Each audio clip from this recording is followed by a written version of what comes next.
Assalamualaikum warahmatullahi wabarakatuh. Selamat siang, salam olahraga, jaya. Yang terhormat Bapak Dr. Andes Surisman MPD selaku dosen pembahas. Yang saya hormati Bapak Dr. Chandra Kurniawan SPD MOR selaku dosen pembimbing 1 dan Bapak Dr. Rian Jaya Sumantri MPD selaku dosen pembimbing 2. Di sini saya Muhammad Aufar Rafiki dengan NPM 2253051002. Di sini saya akan memaparkan seminar hasil saya yang berjudul Analisis Butir Soal Ujian Akhir Semester Pembelajaran PJOK Tingkat SMP se-Kabupaten Bengkulu Selatan. Baiklah, yang pertama yaitu pendahuluan, latar belakang. Pendidikan merupakan komponen penting bagi kemajuan suatu bangsa, dan pendidikan jasmani menjadi bagian dalam kurikulum karena berperan mengembangkan aspek fisik, kognitif, afektif, dan sosial siswa. Untuk memastikan tujuan pembelajaran tercapai, diperlukan evaluasi yang berkualitas melalui instrumen tes yang valid dan reliabel. Salah satunya melalui analisis butir soal. Analisis butir soal membantu guru mengetahui tingkat kesulitan, daya pembeda, dan efektivitas pengecoh, sehingga kualitas soal dapat ditingkatkan. Dengan melakukan penilaian, guru dapat memahami perkembangan siswa Ahmadi 2021. Di SMP se-Kabupaten Bengkulu Selatan, penyusunan soal UAS PJOK masih menghadapi kendala karena MGMP kurang aktif atau tidak aktif, menyebabkan soal disusun secara mandiri tanpa standar yang seragam. Kondisi tersebut berpotensi menghasilkan soal yang kurang valid, kurang reliabel, dan tidak mencerminkan kemampuan siswa secara objektif. Berdasarkan permasalahan ini dan didukung oleh penelitian sebelumnya yang menunjukkan masih banyak soal yang berkualitas rendah, peneliti tertarik melakukan penelitian berjudul Analisis Butir Soal Ujian Akhir Semester Pembelajaran PJOK Tingkat SMP se-Kabupaten Bengkulu Selatan. Selanjutnya, identifikasi masalah. Yang pertama, evaluasi hasil belajar belum optimal karena kualitas instrumen soal UAS PJOK belum teruji dengan baik. Yang kedua, penyusunan soal UAS di SMP se-Kabupaten Bengkulu Selatan dilakukan secara mandiri oleh masing-masing sekolah tanpa adanya standar baku. Yang ketiga, musyawarah guru mata pelajaran atau MGMP PJOK di Kabupaten Bengkulu Selatan tidak aktif sehingga tidak ada forum resmi untuk menelaah, menguji, dan memperbaiki kualitas soal. Selanjutnya, batasan masalah. Yang pertama, peneliti ini hanya menganalisis soal ujian akhir semester UAS mata pelajaran PJOK tingkat SMP di Kabupaten Bengkulu Selatan. Yang kedua, analisis yang dilakukan difokuskan pada aspek validitas, reliabilitas, tingkat kesukaran, daya pembeda, dan efektivitas pengecoh butir soal pilihan ganda. Selanjutnya, rumusan masalah. Yang pertama, bagaimana validitas butir soal UAS PJOK tingkat SMP se-Kabupaten Bengkulu Selatan. Yang kedua, bagaimana reliabilitas butir soal UAS PJOK tingkat SMP se-Kabupaten Bengkulu Selatan. Yang ketiga, bagaimana tingkat kesukaran butir soal UAS PJOK tingkat SMP se-Kabupaten Bengkulu Selatan. Yang keempat, bagaimana daya pembeda butir soal UAS PJOK tingkat SMP se-Kabupaten Bengkulu Selatan. Yang kelima, bagaimana efektivitas pengecoh pada butir soal UAS PJOK tingkat SMP se-Kabupaten Bengkulu Selatan. Selanjutnya ada tujuan penelitian. Yang pertama, mengetahui validitas butir soal UAS PJOK tingkat SMP se-Kabupaten Bengkulu Selatan. Yang kedua, mengetahui reliabilitas butir soal UAS PJOK tingkat SMP se-Kabupaten Bengkulu Selatan. Yang ketiga, mengetahui tingkat kesukaran butir soal UAS PJOK tingkat SMP se-Kabupaten Bengkulu Selatan. Yang keempat, mengetahui daya pembeda butir soal UAS PJOK tingkat SMP se-Kabupaten Bengkulu Selatan. Yang kelima, mengetahui efektivitas pengecoh butir soal UAS PJOK tingkat SMP se-Kabupaten Bengkulu Selatan. Selanjutnya ada manfaat penelitian. Yang pertama, manfaat teoritis untuk menambah wawasan keilmuan mengenai evaluasi pembelajaran khususnya dalam bidang analisis butir soal, memberikan kontribusi terhadap pengembangan teori evaluasi pembelajaran PJOK di tingkat SMP. Selanjutnya, manfaat praktis. Yang pertama, bagi guru PJOK, memberikan informasi mengenai kualitas soal yang telah dibuat, sehingga dapat dijadikan bahan perbaikan dalam penyusunan soal berikutnya.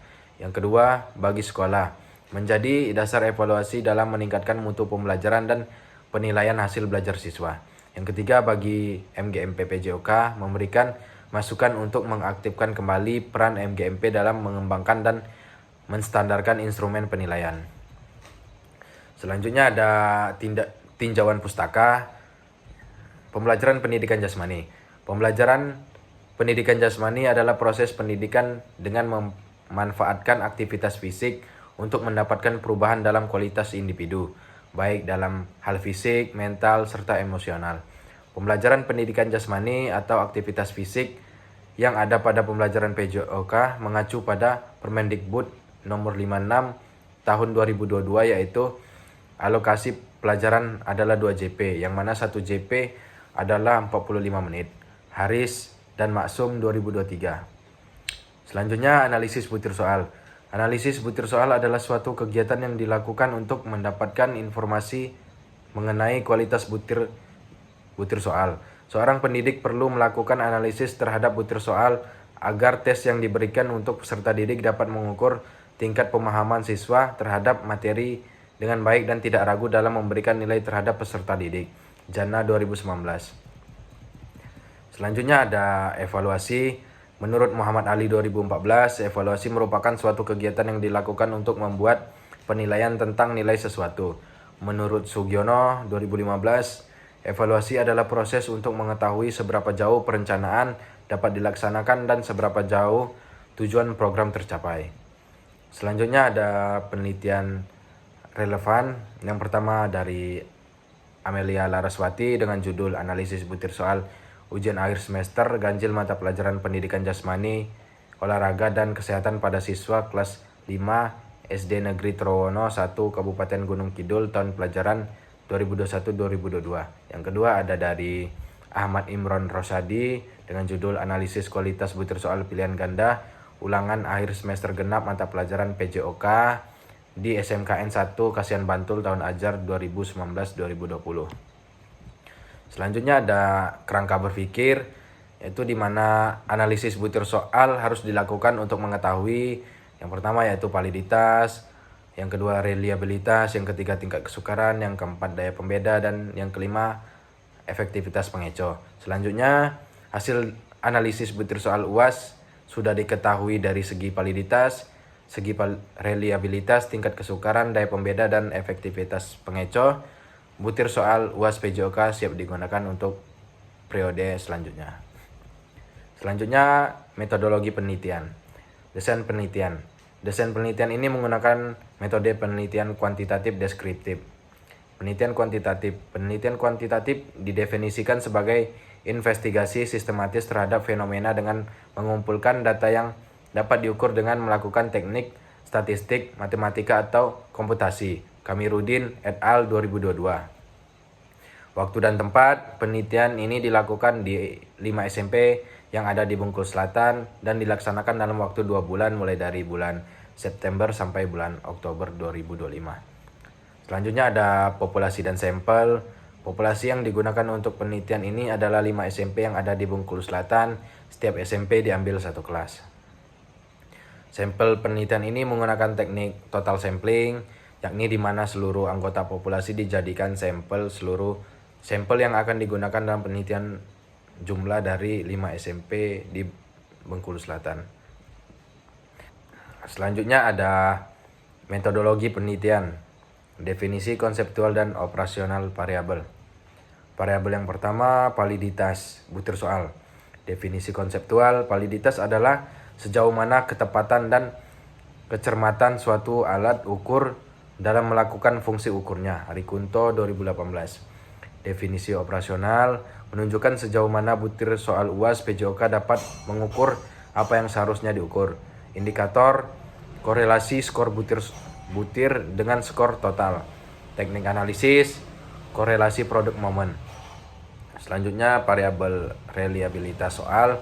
Definisi konseptual, reliabilitas adalah konsistensi suatu instrumen dalam mengukur apa yang diukur, sehingga apabila instrumen digunakan beberapa kali pada objek yang sama akan menghasilkan data yang relatif sama. Definisi operasional menunjukkan tingkat konsistensi soal UAS PJOK ketika digunakan untuk mengukur hasil belajar siswa.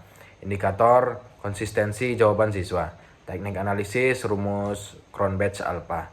Selanjutnya ada variabel tingkat kesukaran.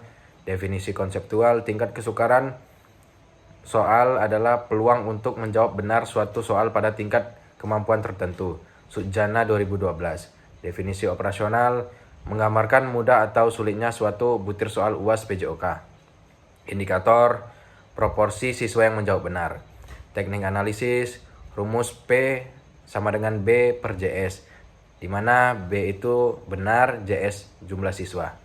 Selanjutnya variabel daya pembeda. Definisi konseptual daya pembeda soal adalah kemampuan suatu soal untuk membedakan antara siswa yang berkemampuan tinggi dan rendah. Ali Kunto 2018. Definisi operasional menggambarkan sejauh mana butir soal UAS PJOK dapat membedakan siswa berkemampuan tinggi dengan rendah. Indikator perbandingan skor kelompok atas dan bawah. Teknik analisis rumus D sama dengan BA per JA dikurang BB per JB. Selanjutnya variabel efektivitas pengecoh. Definisi konseptual, pengecoh adalah alternatif jawaban yang berfungsi untuk mengelabui siswa yang tidak menguasai materi. Anas Sudijono 2011. Definisi operasional menggambarkan apakah pilihan jawaban selain kunci benar digunakan secara proporsional oleh siswa. Indikator sebaran pemilihan opsi jawaban salah. Teknik analisis distribusi pemilihan opsi jawaban. Selanjutnya teknik pengumpulan data. Yang pertama dokumentasi, yang kedua wawancara, yang ketiga observasi. Selanjutnya teknik analisis data. Teknik analisis data yang digunakan dalam penelitian ini adalah teknik analisis kuantitatif deskriptif yang digunakan untuk mendeskripsikan atau menggambarkan data yang telah terkumpul untuk mengetahui kualitas setiap butir soal berdasarkan 5 indikator utama: validitas, reliabilitas, tingkat kesukaran, daya pembeda, dan efektivitas pengecoh. Selanjutnya ada hasil dan pembahasan. Hasil validitas soal SMP 1, 2, 3, 4, 5 Bengkulu Selatan seperti yang kita lihat dari tabel. Berdasarkan uraian hasil validitas di atas, pada 5 sekolah menunjukkan bahwa tingkat validitas secara umum masih rendah. SMP 1 memiliki 12 soal valid dari 50 soal, 24%. SMP 2 memiliki 10 soal valid dari 40 soal, 25%. SMP 3 memiliki 8 soal valid dari 40 soal, 20%.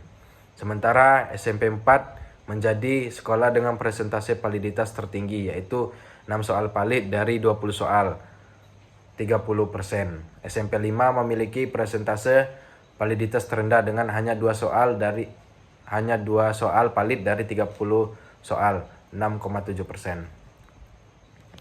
Selanjutnya ada hasil reliabilitas SMP 1, 2, 3, 4, 5 Bengkulu Selatan seperti yang kita lihat dari tabel. Berdasarkan hasil uraian reliabilitas di atas menunjukkan bahwa SMP 1 memiliki nilai Cronbach-Alpha sebesar 0,677, tidak reliable. SMP 2 memiliki nilai Cronbach-Alpha sebesar 0,740, itu dikatakan reliable. SMP 3 memiliki nilai Cronbach-Alpha sebesar 0,570, tidak reliable. SMP 4 memiliki nilai Cronbach-Alpha 0,500, tidak reliable. SMP 5 memiliki nilai Cronbach-Alpha 0,524, tidak reliable. Selanjutnya deskripsi hasil analisis tingkat kesukaran. Berdasarkan hasil analisis butir soal pilihan ganda ujian akhir semester genap mata pelajaran pendidikan jasmani SMP 1 Bengkulu Selatan, SMP 2 Bengkulu Selatan, SMP 3 Bengkulu Selatan, SMP 4 Bengkulu Selatan, dan SMP 5 Bengkulu Selatan.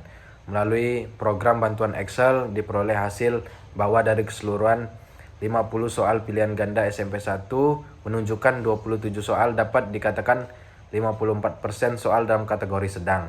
23 soal atau 46% soal dalam kategori mudah. Untuk SMP 2 Bengkulu Selatan, soal keseluruhan 40, pilihan ganda 19 soal atau 47,5 dalam kategori sedang, 19 soal atau 47,5 dalam kategori mudah, dan 2 soal atau 5% dikatakan sukar. SMP 3 Bengkulu Selatan, 40 soal keseluruhan, 25 soal atau 62,5% dalam kategori sedang, 13 soal atau 32,5% dalam kategori mudah, dan 2 soal atau 5% sukar. SMP 4 Bengkulu Selatan, 20 soal keseluruhan, 7 soal atau 35% itu sedang, dan 13 soal atau 65% dikatakan mudah. SMP 5 Bengkulu Selatan, 30 soal keseluruhan, 1 soal atau 3% dikatakan sedang, dan 29 soal atau 97% dikatakan sedang. Selanjutnya ada deskripsi hasil analisis daya pembeda. Berdasarkan hasil analisis butir soal pilihan ganda ujian akhir semester genap pembelajaran pendidikan jasmani pada 5 SMP yang ada di Bengkulu Selatan, SMP 1 Bengkulu Selatan diperoleh hasil bahwa dari keseluruhan butir soal sebanyak 50 soal pilihan ganda yang diajukan, terdapat butir soal yang memiliki daya pembeda jelek berjumlah 18 butir soal atau sebanyak 36%, butir soal yang memiliki daya pembeda sedang berjumlah 16 butir soal atau sebanyak 32%, butir soal yang memiliki daya pembeda baik berjumlah 10 butir soal atau sebanyak 20%, butir soal yang memiliki daya pembeda baik sekali berjumlah 0 atau sebanyak 0%, dan butir soal yang memiliki daya pembeda jelek sekali berjumlah 6 butir soal atau sebanyak 12%. Selanjutnya SMP 2 Bengkulu Selatan memiliki daya pembeda jelek berjumlah 5 butir soal atau sebanyak 12,5%, butir soal yang memiliki daya pembeda sedang berjumlah 12 butir soal atau sebanyak 30%, butir soal yang memiliki daya pembeda baik berjumlah 21%, butir soal yang memiliki daya pembeda baik berjumlah 21 butir soal atau sebanyak 52,5%, butir soal yang memiliki daya pembeda baik sekali berjumlah 2 atau sebanyak 5%, dan butir soal yang memiliki daya pembeda jelek sekali berjumlah 0 butir soal atau sebanyak 0%. Selanjutnya SMP 3. SMP 3 memiliki daya pembeda jelek berjumlah 7 butir soal atau sebanyak 17,5%. Butir soal yang memiliki daya pembeda sedang berjumlah 20 butir soal atau sebanyak 50%. Butir soal yang memiliki daya pembeda baik berjumlah 5 butir soal atau sebanyak 12,5%. Butir soal yang memiliki daya pembeda baik sekali berjumlah 0 atau sebanyak 0%. Dan butir soal yang memiliki daya pembeda jelek sekali berjumlah 8 butir soal atau sebanyak 20%. SMP 4 Bengkulu Selatan memiliki daya pembeda jelek berjumlah 10 butir soal atau sebanyak 50%. Butir soal yang memiliki daya pembeda sedang berjumlah 4 butir soal atau sebanyak 20%. Butir soal yang memiliki daya pembeda baik berjumlah 3 butir soal atau sebanyak 15%. Butir soal yang memiliki daya pembeda baik sekali berjumlah 0 atau sebanyak 0%, dan butir soal yang memiliki daya pembeda jelek sekali berjumlah 3 butir soal atau sebanyak 15%. SMP 5 memiliki daya pembeda jelek berjumlah 18 butir soal atau sebanyak 60%. Butir soal yang memiliki daya pembeda sedang berjumlah 4 butir soal atau sebanyak 13%. Butir soal yang memiliki daya pembeda baik berjumlah 1 butir soal atau sebanyak 3,3%. Butir soal yang memiliki daya pembeda baik sekali berjumlah 0 atau sebanyak 0%. Dan butir soal yang memiliki daya pembeda jelek sekali berjumlah 7 butir soal atau sebanyak 23%. Selanjutnya deskripsi hasil analisis efektivitas pengecoh. Efektivitas pengecoh dianalisis menggunakan program bantuan Excel soal pilihan ganda ujian akhir semester pembelajaran pendidikan jasmani di 5 SMP yang ada di Bengkulu Selatan. Dikatakan baik apabila dipilih lebih dari 5% dari jumlah peserta didik. Dilihat dari efektivitas pengecoh dari data yang telah dianalisis.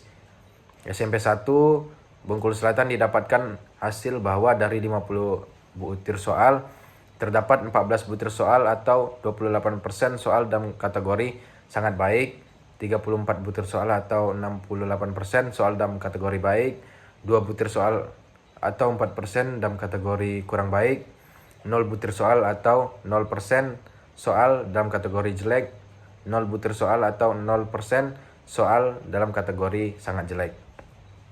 Selanjutnya SMP 2 Bengkulu Selatan didapatkan hasil bahwa 40 butir soal terdapat 13 butir soal atau 32,5% soal dalam kategori sangat baik, 25% soal atau 62,5% soal dalam kategori baik, 2 butir soal atau 5% dalam kategori kurang baik, 0 butir soal atau 0% soal dalam kategori jelek, 0 butir soal atau 0% soal dalam kategori sangat jelek.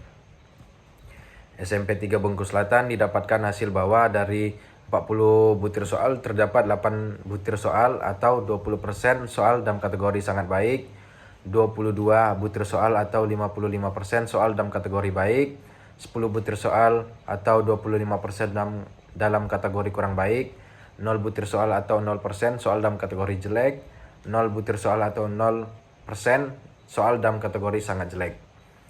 Selanjutnya SMP 4 didapatkan hasil bahwa dari 20 butir soal terdapat 12 butir soal atau 60% soal dalam kategori sangat baik, 6 butir soal atau 30% soal dalam kategori baik, 2 butir soal atau 10% dalam kategori kurang baik, 0 butir soal atau 0% dalam kategori jelek, 0 butir soal atau 0% dalam kategori sangat jelek. SMP 5 Bengkulu Selatan didapatkan hasil bahwa dari 30 butir soal terdapat 28 butir soal atau 93% soal dalam kategori sangat baik, 2 butir soal atau 2 butir soal atau 7% soal dalam kategori baik, 0 butir soal atau 0% dalam kategori kurang baik, 0 butir soal atau 0% soal dalam kategori jelek, 0 butir soal atau 0% dalam kategori sangat jelek. Selanjutnya pembahasan.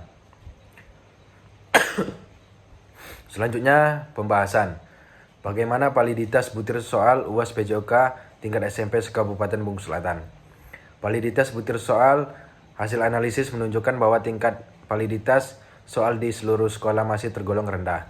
SMP 1 hanya memiliki 12 soal valid dari 50 soal atau 24%. SMP 2 memiliki 10 soal valid dari 40 soal atau 25%. SMP 3 memiliki 8 soal valid dari 40 soal atau 20%. SMP 4 memiliki 6 soal valid dari 20 soal atau 30%. SMP 5 hanya memiliki 2 soal valid dari 30 soal 6,7%. Persentase validitas yang rendah menunjukkan bahwa sebagian besar butir soal belum mampu mengukur kompetensi yang secara umum butir soal banyak yang tidak memenuhi syarat validitas statistik karena nilai signifikansi lebih dari 0,05. Bagaimana reliabilitas butir soal UAS PJOK tingkat SMP se-Kabupaten Bengkulu Selatan. Reliabilitas soal SMP 2 memperoleh nilai reliabilitas 0,740 yang berarti reliable. SMP 1, 3, 4, dan 5 memperoleh nilai di bawah 0,70 sehingga tidak reliable. Nilai reliabilitas yang rendah pada mayoritas sekolah menunjukkan konsistensi butir soal masih lemah. Selanjutnya, bagaimana tingkat kesukaran butir soal UAS PJOK tingkat SMP se-Kabupaten Bengkulu Selatan. Analisis tingkat kesukaran menunjukkan ketidakseimbangan komposisi soal mudah, sedang, dan sukar. SMP 1 didominasi soal kategori sedang 54%, SMP 2 memiliki komposisi seimbang antara mudah dan sedang 47,5 sampai 47,5%. SMP 3 memiliki 62,5% soal kategori sedang. SMP 4 didominasi soal mudah 65%. SMP 5 hampir seluruhnya soal mudah 97%. Selanjutnya, bagaimana daya beda butir soal UAS PJOK tingkat SMP se-Kabupaten Bengkulu Selatan. Daya pembeda menggambarkan kemampuan soal membedakan siswa berkemampuan tinggi dan rendah. Hasil penelitian menunjukkan bahwa SMP 2 memiliki kualitas daya pembeda terbaik, lebih dari 50% kategori baik. SMP 3 dan SMP 1 masih banyak soal dalam kategori sedang dan jelek. SMP 4 dan SMP 5 memiliki proporsi tinggi soal kategori jelek hingga negatif. Selanjutnya, bagaimana efektivitas pengeco pada butir soal UAS PJOK tingkat SMP se-Kabupaten Bengkulu Selatan. Hasil penelitian menunjukkan bahwa dominasi kategori baik dan sangat baik pada SMP 1 dan SMP 2, SMP 3, SMP 4 dan SMP 5 masih ditemukan banyak pengeco yang tidak dipilih siswa atau kurang dari 5% sehingga tidak efektif. Selanjutnya, kesimpulan dan saran. Kesimpulan, berdasarkan hasil analisis butir soal ujian akhir semester mata pelajaran PJOK tingkat SMP se-Kabupaten Bengkulu Selatan, dapat disimpulkan bahwa secara keseluruhan kualitas soal masih perlu ditingkatkan. Sebagian besar butir soal belum memenuhi kriteria validitas yang baik dan memiliki tingkat reliabilitas yang masih sedang hingga rendah. Komposisi tingkat kesukaran soal belum proporsional dengan dominasi soal kategori sedang, sementara daya pembeda dan efektivitas pengeco masih rendah, sehingga belum mampu membedakan kemampuan siswa secara optimal. Diperlukan perbaikan dalam penyusunan dan penelaahan soal agar instrumen evaluasi dapat digunakan secara lebih akurat, objektif, dan sesuai dengan tujuan pembelajaran PJOK. Saran bagi guru PJOK, guru disarankan untuk melakukan analisis butir soal secara berkala setelah pelaksanaan ujian, agar dapat memperbaiki soal yang tidak valid, memiliki daya pembeda rendah, atau pengeco yang tidak berfungsi. Guru juga perlu menyusun soal dengan memperhatikan aspek kognitif sesuai indikator pembelajaran. Bagi MGMP PJOK Kabupaten Bengkulu Selatan, MGMP perlu diaktifkan kembali sebagai forum diskusi dan kolaborasi antar guru PJOK untuk menyusun dan menelaah soal bersama. Melalui MGMP dapat dibuat bank soal terstandar yang diuji secara valid dan reliable sehingga mutu penilaian antar sekolah lebih seragam. Bagi peneliti selanjutnya, diharapkan peneliti supaya dapat dilakukan dengan cakupan sekolah yang lebih luas menggunakan software analisis yang lebih komprehensif agar hasilnya lebih akurat dan dapat dibandingkan antar wilayah. Sekian presentasi dari saya. Terima kasih atas perhatiannya.